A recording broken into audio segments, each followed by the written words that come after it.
Nous terminerons cette série de capsules d'introduction à R en s'amusant avec quelques fonctions graphiques. Les graphiques, la visualisation de toutes sortes, la cartographie, la modélisation 3D, c'est une des grandes forces de R.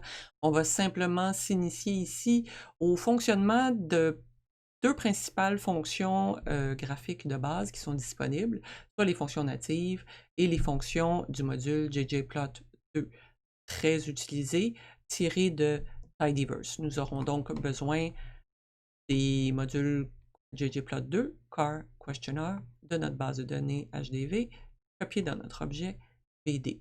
On verra donc deux façons de faire 4 graphiques de base, les histogrammes, les boîtes à moustaches, les graphiques à barres et les nuages de points. Je dirais que la meilleure façon d'apprendre à faire des graphiques dans R, c'est vraiment de prendre du code préfet et de jouer avec les arguments, avec les différentes fonctions superposées. On finit par comprendre assez rapidement comment ça fonctionne. Vous pourrez donc vous amuser avec ce script-ci, mais vous en trouverez beaucoup d'autres pour aller beaucoup plus loin. Commençons par la fonction générique plot. Le graphique qui va être produit va dépendre du type d'objet qu'on va lui passer. Si on passe à la fonction une variable catégorielle, ça nous donne un graphique en barre de satisfaction au travail. Si on lui passe une variable quantitative, le nombre de frères et sœurs, ça nous ramène un nuage de points. Si on lui passe une table d'effectifs ou de proportions, ça nous ramène un autre genre de graphique en barre. Mais évidemment, vous pouvez modifier ça avec tout plein d'arguments et de fonctions superposées qui peuvent s'utiliser pour tous les types de graphiques. Par exemple, je reprends exactement ici ma table d'effectifs de nombre de frères et sœurs et j'ajoute des arguments. Il me donnera ceci, que je peux faire apparaître de côté, je crois, oui.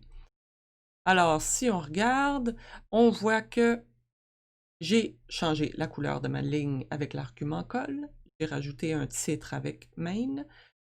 Des titres d'axes ylab xlab, la graduation de mes axes ylim xlim et le type de barre. Il y a différentes options possibles. J'ai mis B, comme vous voyez. Bon, j'aurais pu mettre S pour escalier, par exemple. Tout plein d'options intéressantes à explorer. Bivarié maintenant, deux variables quantitatives. Ben, ça donne un nuage de points avec notre première variable en X, notre deuxième en Y, âge, heure de télé. Modification possible parmi tant d'autres en rajoutant des fonctions cette fois-ci et non pas seulement des arguments. Donc, je peux faire varier les points en fonction d'une autre variable en rajoutant la fonction points et rajouter une légende avec la fonction legend. Alors, je reprends exactement l'âge et les heures d'écoute de télé, mais je rajoute points, qui fait que je vais créer une série de points colorés en fonction d'une sélection de catégories de sexe par condition, comme on voit ici, à laquelle je vais attribuer une couleur spécifique. PCH, c'est l'argument qui permet de définir le type de point. On peut mettre des étoiles, des carrés, une sélection. Et donc, on voit ici mes hommes en bleu et mes femmes en orange. J'ai rajouté legend avec les différents arguments de positionnement également. En passant dans les couleurs, il y a toutes sortes de palettes de couleurs bien jolies que vous pouvez utiliser. La série de couleurs de base, vous pouvez les voir en utilisant la fonction Colors. Il y en a plusieurs centaines que vous pouvez choisir par nom ou par position entre crochets également. Il y en a un exemple plus loin. Boîte à moustaches, variable catégorielle et variable quantitative. On pourrait faire varier avec des couleurs et compagnie. On peut aussi faire des graphiques de densité en imbriquant la fonction density dans la fonction plot. On peut aussi, en rajoutant une fonction supplémentaire qui s'appelle lines, superposer les éléments d'un graphique. Vous voyez ici, j'ai utilisé encore mon graphique de densité. Une courbe pour les femmes, une courbe pour les hommes. LWD, c'est la largeur de ma ligne, col, sa couleur et le titre. Donc, si je mets lines, les deux vont être superposés. Si je mettais simplement un deuxième plot, ben, ça me mettrait les graphiques un en dessous de l'autre. Donc, ça peut être une fonction bien pratique pour superposer des éléments sélectionnés par condition. Diagramme à barre, la fonction barplot qui prend en argument des tableaux d'effectifs ou de proportions.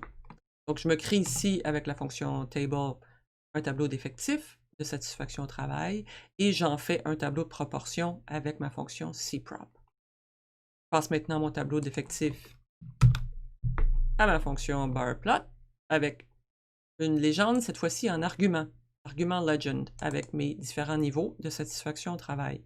Et on voit que par défaut, les catégories sont superposées. On pourrait changer ça, évidemment. Si je passe mon tableau de proportion, on voit ici que c'est de 0 à 100. Je mets l'argument beside égale true. Donc, mes catégories deviennent côte à côte. Xlab, Ylab pour mes titres. Las égale 2. Vous voyez que ça modifie le côté des noms de catégories. Col, j'ai choisi différentes couleurs. Et encore mon argument legend. Histogramme, variable quantitative de l'âge. Histogramme de base. Évidemment, varier. En mettant un titre, en ajoutant une couleur, en spécifiant le nombre de breaks, de barres, en rajoutant labels égale true, on voit la valeur de chacune des barres. La fonction par, qui est intéressante à explorer, en fait, ça vous permet de paramétrer votre canevas graphique, si on veut, comme on voit ici. J'ai fait 2 graphiques d'histogramme de l'âge pour ceux qui pratiquent du sport et ceux qui ne pratiquent pas du sport, avec 2 couleurs différentes. Et vous voyez ici l'argument mthrow, ça me permet de les disposer. Donc, vous voyez 1, 2. Si je modifie, disons 2, 2, là, ça va diviser comme en 4 cellules. Donc, on peut paramétrer ça, s'amuser avec la disposition des graphiques. Le background gray, la couleur de mes axes green. Marre, c'est les marges. Boîte à moustache, variable quantitative, boxplot. Que je peux faire varier avec la notation formule en fonction de différentes catégories d'une autre variable. Autres graphiques divers, il y en a des plus spécialisés pour les analyses, par exemple. Il y a la fonction bien utile mosaic plot, qui est comme un tableau croisé, dans le fond, avec les résidus du Ki2. Intéressant. QQplot, tiré du module car pour voir une distribution normale quantile par quantile. J'ai sélectionné des couleurs par position, cette fois-ci. LWD pour la largeur de mes lignes bleues, PCH pour le type de point, avec mes 2 valeurs extrêmes. Enfin, les points les plus éloignés de leur quantile normale. Nuage de points, scatterplot. Nuage de points avec une ligne de régression et 2 boîtes à moustaches sur les axes. Maintenant, passons à essentiellement la même chose, mais avec ggplot2. C'est une grammaire particulière et qui va fonctionner en superposant des couches d'informations. Il y a 3 éléments de base. La grammaire peut être manipulée de différentes façons. Si vous allez voir différents exemples, il y a différentes façons de faire la même chose, si on veut. Il y a toujours l'élément ggplot, qui est notre base de données, notre objet. Il y a toujours l'élément geom, qui est la géométrie, c'est-à-dire le choix de votre graphique. Geom, histogramme, etc. La AES, qui est aesthetics, où vous allez définir tout un tas de propriétés visuelles, incluant l'axe des X, Y, les lignes et compagnie. Que vous pouvez personnaliser avec des titres, des légendes, des thèmes, des facettes, tout un tas d'options. Vous avez le lien pour aller explorer ça sur le site de Tidyverse. Un petit exemple, je passe ma BD. On voit que c'est un plus entre les différents éléments. Dans ggplot, ce n'est pas des virgules. Donc, je choisis un histogramme, mon geom histogramme, et je mets mon AES imbriqué avec ma variable x égale âge. Il n'y a pas de $, juste âge.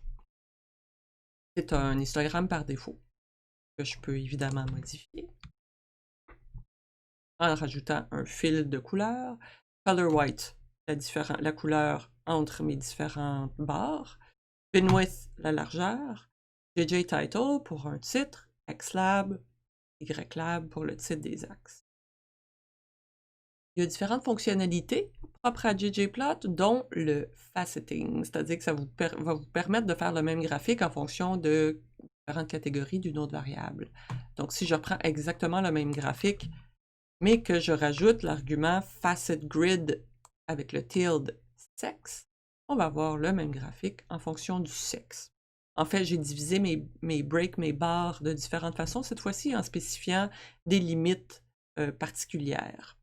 Un peu comme on a fait avec la fonction cut pour recoder des variables. Graphique en barre, c'est le geom bar, avec le fil de couleur et la largeur de mes colonnes. On remarque que le fil est après la parenthèse X. C'est un détail important. Parce que une autre des fonctionnalités de ggplot, c'est qu'on peut faire du mapping. C'est-à-dire que vous allez faire varier votre graphique, un peu comme on avait fait en haut aussi, en fonction des variables, vous faites varier les éléments en fonction des catégories d'une autre variable. Donc, par exemple, je peux prendre mon graphique à barre et faire varier en fonction du sexe.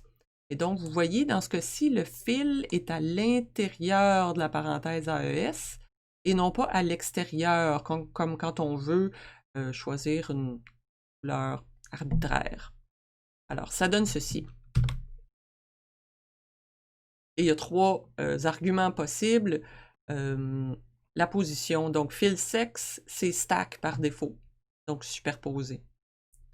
Vous avez aussi l'option dodge, côte à côte, et vous avez l'option position fill, qui est pour représenter les proportions, toujours en mettant le fil à l'intérieur de la parenthèse où se trouve notre variable, comme ceci. Un nuage de points. On peut faire varier encore là, et c'est la même logique.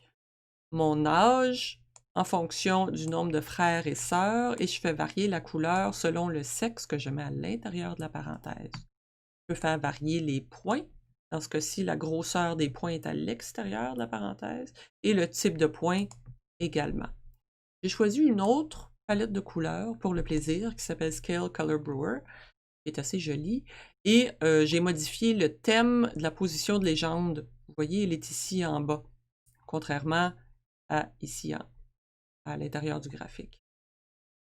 Je peux modifier aussi la grosseur des points selon la même logique. C'est juste que je mets la grosseur à l'intérieur de la parenthèse. Je peux aussi faire varier la transparence des différents points comme on voit ici. Encore plus spécialisé, je pourrais rajouter un geom smooth pour ajouter une ligne de régression. On voit ici méthode lm. On se rappelle que c'est la fonction pour faire une régression linéaire avec la couleur. Et je rajoute des lignes de densité, geom density 2D, avec une couleur orange. Finalement, des boîtes à moustaches, c'est le geom boxplot. Je peux faire varier selon différentes couleurs. Je peux aussi modifier la position des éléments de mon graphique avec l'argument coord flip. Et je peux aussi faire un graphique de densité avec l'argument, avec le geom density, comme ceci. Alors voilà notre petite exploration des différents graphiques. Je vous remercie beaucoup. J'espère que vous avez apprécié.